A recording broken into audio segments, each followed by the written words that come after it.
silah bulunca hemen boşanır mı? Tabii hemen ayrılırız. İnşallah çabuk olur. İnşallah merak etme hemen çok çabuk ayrılırız biz.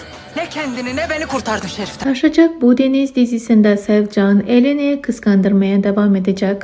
Oruç'la yan yana olacaklar. Sevcan Adil'in yemekte fotoğrafını çekip Esma'ya atacak. Sevcan Fırtına konağına yerleşecek.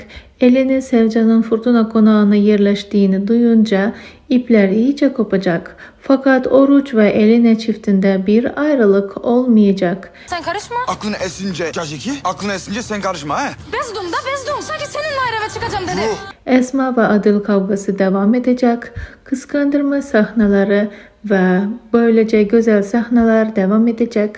Adil için kız aramayı sürdürecekler fakat evlilik asla olmayacak.